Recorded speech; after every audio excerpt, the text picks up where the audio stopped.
Hey, what's up, guys? Welcome back to the Twin State Podcast. We're your hosts, Luke and Jackson Hershey, twins from Charlotte, North Carolina, same face, two opinions, and we're really excited to bring y'all just another episode with a really special guest, our guy, Junior Tafuna, and he's going to be a really standout guy in the NFL. But before we dive into that interview, I really want to talk about March Madness, and especially UNC, that being Jackson's team. They're struggling this year, and I really want him to talk about what are the odds that UNC makes the tournament. So I'll give the mic to you.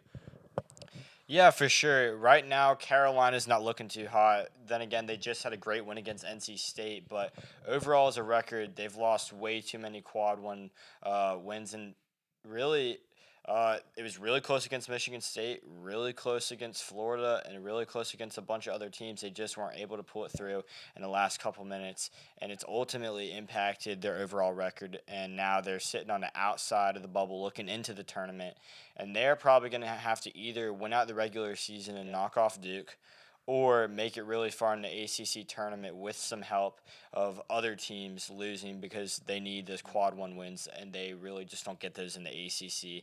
With the SEC and the Big 12 just with really just unlimited opportunities, and Carolina's definitely at a disadvantage that way.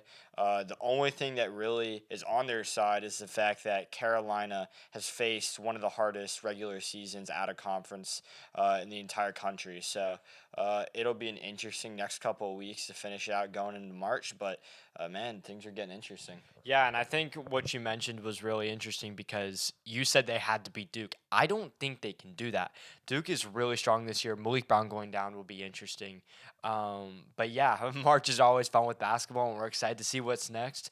But now we're going to talk about this interview we're about to do.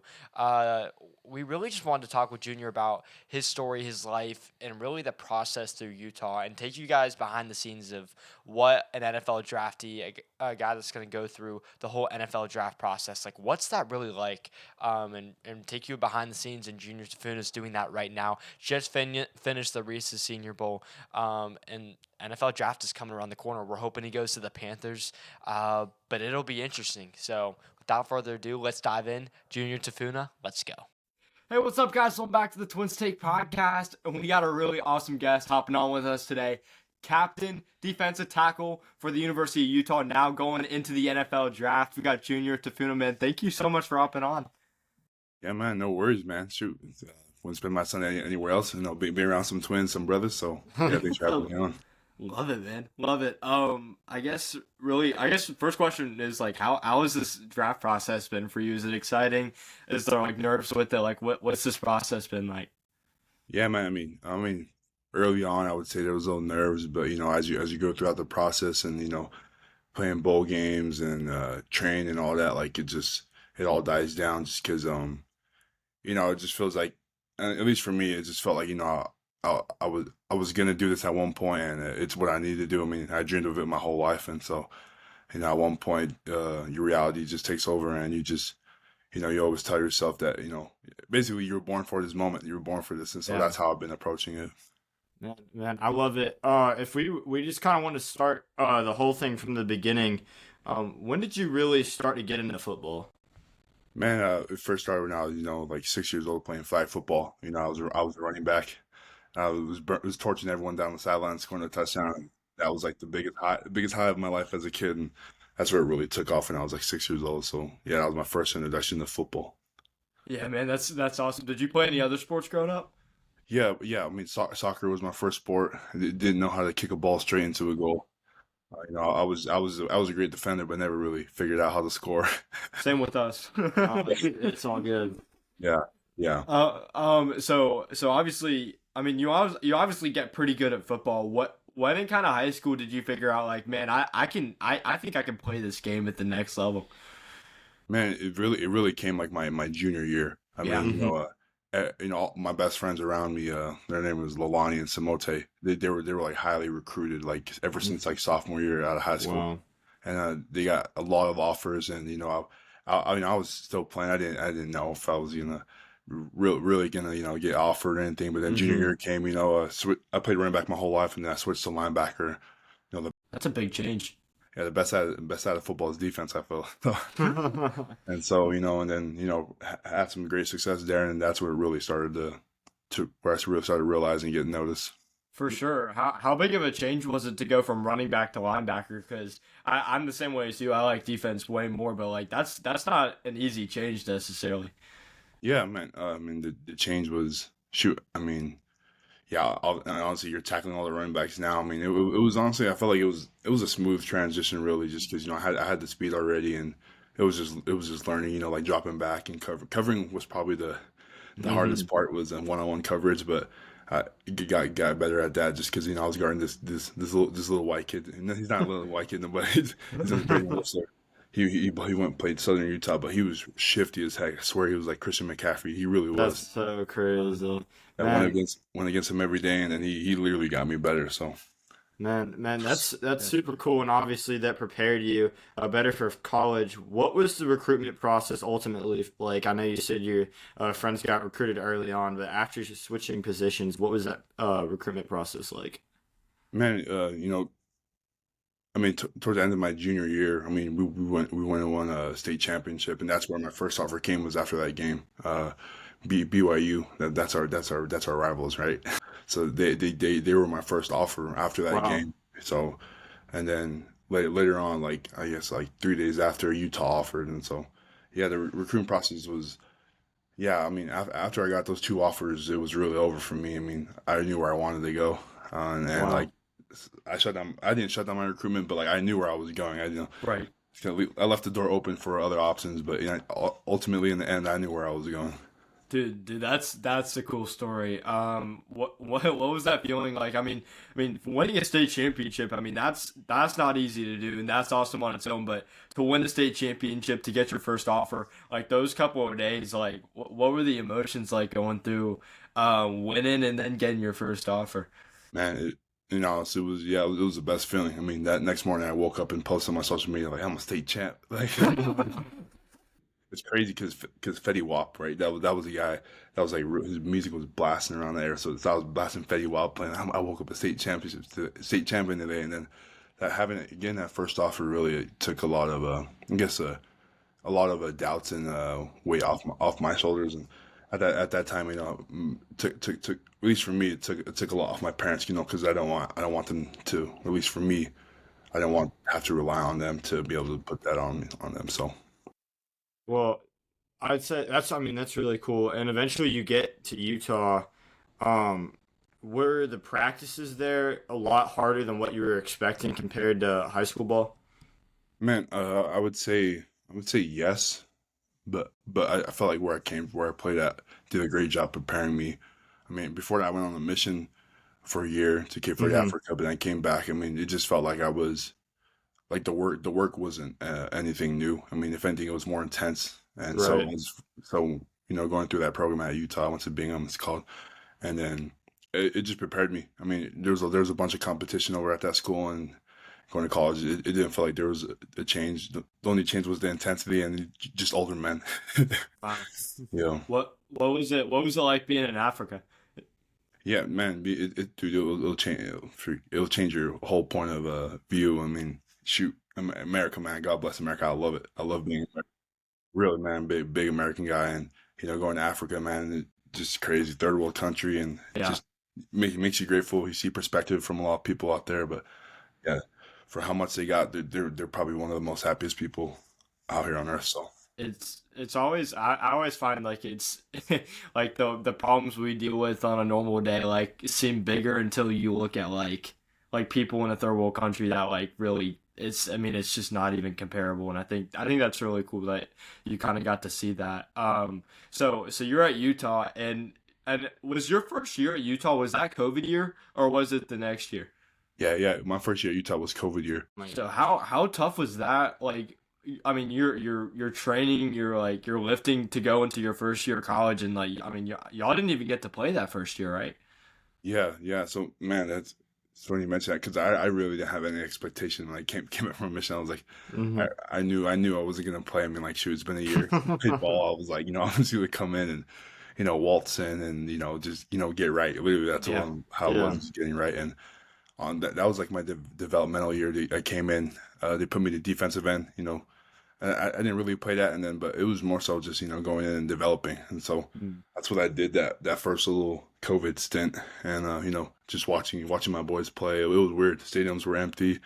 Everyone's all yelling. We went Yeah. to the games, and you can hear everyone yelling, and so we're all yelling trash to like USC, and That's so funny. probably not good. I'm saying probably not good things, not for me, but others around me, but not good things. That's so funny. Oh, that's hilarious. Bro, that's too funny. So 2021 is really kind of your first year getting to play after 2020.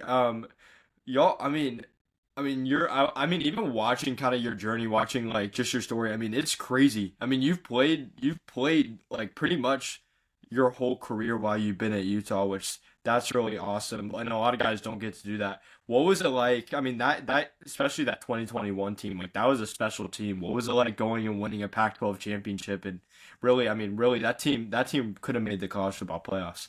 Yeah, yeah, man. It was man. It was like it was a dream. Like it really Hmm. was. Like because that 21 season, I think we lost like 3 games in a row. Wow.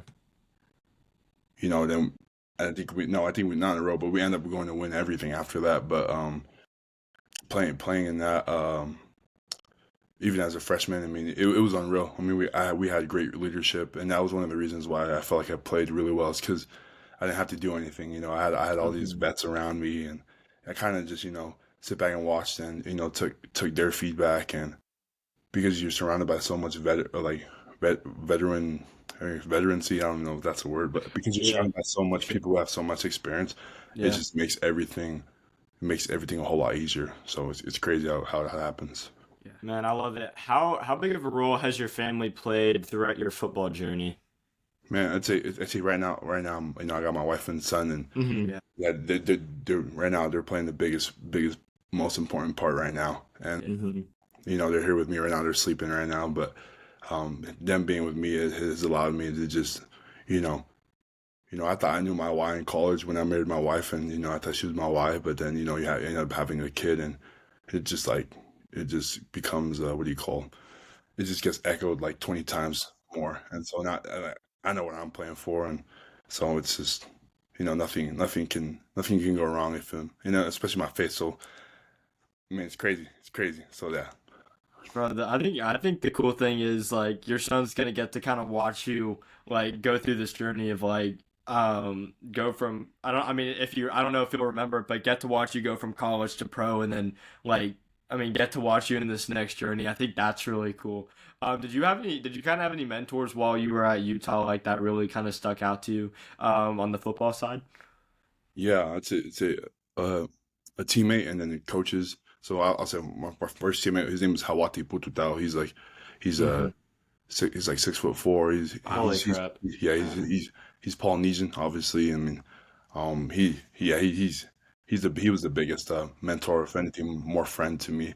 He was a veteran, and I was an incoming freshman, and any veteran can come in and not Hmm. really treat a new kid on the block the same, and that's how it is in the league too, right? And so, but not this guy. He came in. Well, I came in, and he from the get go, he was just open and just willing to help all of us because we're all freshmen at the time, all my friends now, Yeah. and he just came in and just accepted us and led us the way, and we looked up to him for that. And shoot, and then my coaches, my first coach, Junior Tafuna, he played 10 years with the Jets, and then my second coach, Luther Ellis. So recently, my last 3 years, he played 10 years at the Lions, and so those two or those three people are in my circle, and Yeah. those are my mentors and friends.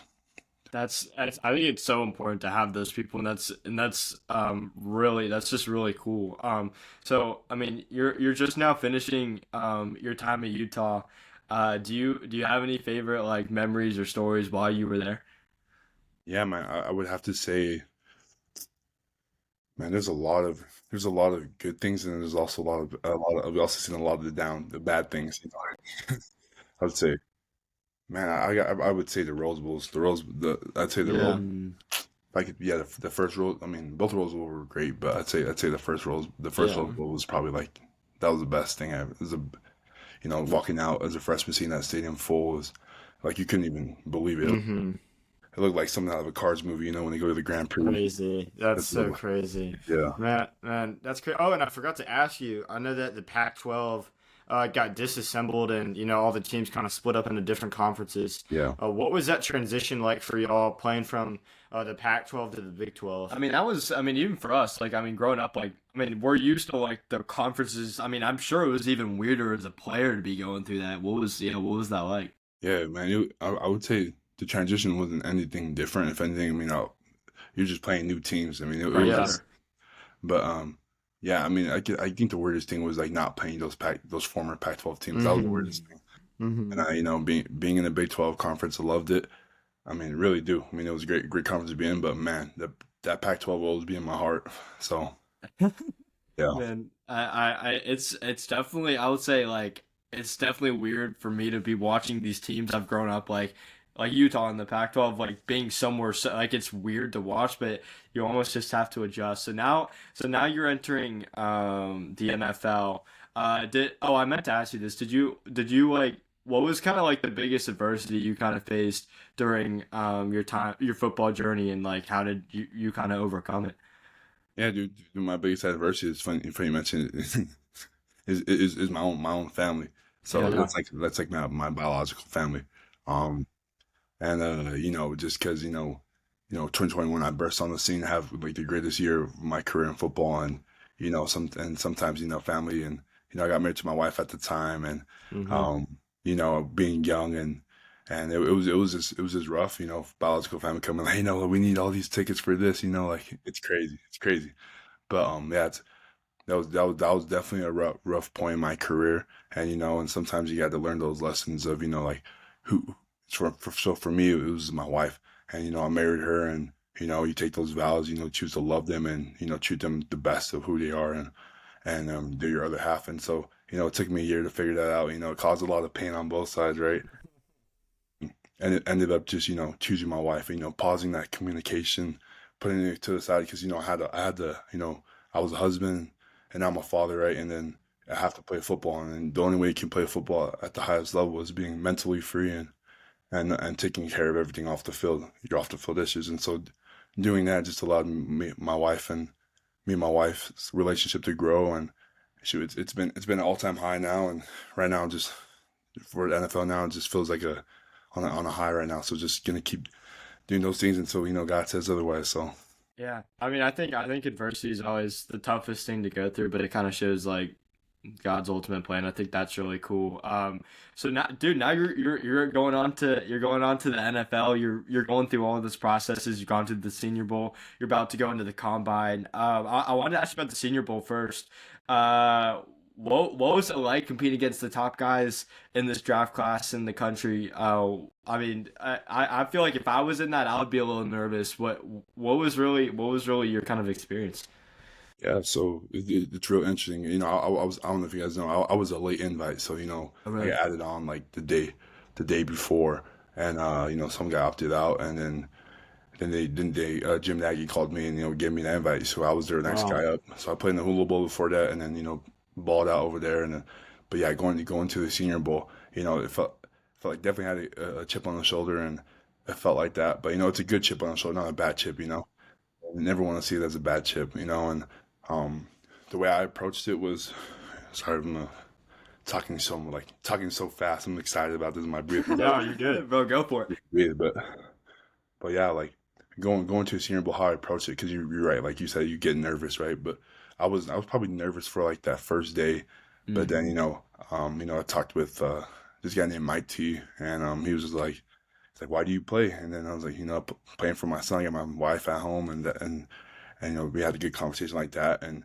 that relieved my anxiety and nervousness. I mean, I'm not really. I mean, I don't get too nervous, but ultimate reality, going back to my room that night was, I read this book called The Law of Love, and talks about loving God with all your heart, but most importantly, the second one is loving your neighbor as you love God. And then I just been learning so much. It's helped me grow in my faith, but um, how I approached that whole week was, God put me here. Like, why should I need to fear? Who am I going to fear? God knows I can. God knows my capabilities. He Right. knows. He gave me these gifts to compete. there's nothing I can fear. And Right. so that whole week, that's how I approached every day and how I approach now even. When I go to the combine, I know I was gonna be surrounded by all these first rounders and but I'm here just like them and God put them here and ultimately like all I can do is just give my best and if and because of that, like I don't really fear. Like I can't give any fear, that comes from Satan, and so I'm not gonna feed into that. I'm gonna feed into what I know best, and that's God. So How would you describe like your faith journey over the years? man, dude, a lot of ups and downs, Mm-hmm. crazy, Yeah. happens. But it's ironic. I go serve a mission, right? On my all-time high, and then come back, and COVID happens, and I would say my journey with my faith, took a dip, just because I came back. Mm-hmm. I'm living the college life now and marrying my Mm-hmm. Right. wife. Sure. I didn't really I didn't really keep in touch with what I believed and what I knew, and say 2021 was like a little down, 22 going down, 2023, like start coming up, a little rocky. Mm-hmm. Then Yeah. 2024 up until now, it's been that's kind of how my journey been, and right now is Yeah. where I really figured out who God wants me to be through Him, and so that's where it's crazy. Like like life hits you, life's about to hit me in the wall, going to NFL, and so if it Yeah. tells you anything, like you start maturing real quick.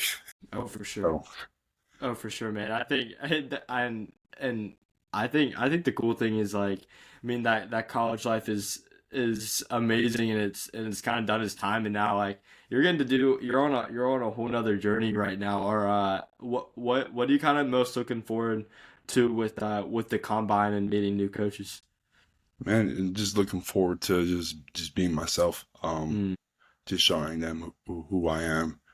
Just being it's just end of the day, it's got to be your genuine self. God gave you your everything, and so right. it's Right. just amplifying and showing those qualities that He gave you, and just being yourself. So that's what I'm Mm, excited to do. And obviously competing to the best thing to do. I mean, going out do a little sure. drills, but those interviews to get is just yeah that's probably my favorite thing is just talking to all those people you meet. So Yeah, oh yeah, man, really, we got really like two like last questions for you. And the first one is like kind of looking over your journey so far, looking over your story. What's the biggest lesson you've kind of learned either like inside of football or outside? Like, what do you feel like is the biggest lesson you've learned so far?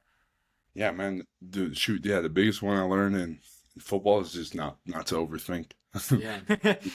And until now, I went and played in these senior bowls, and and I missed like 2 games during the season, and so like that's the whole reason I went and played in those bowl games. I didn't have to, but uh, ultimately, like it just allowed me to just like pin my ears back and just get off that ball, and did great things for me. Those were things that my coaches told me my whole career, ironically, and they're like, just don't overthink.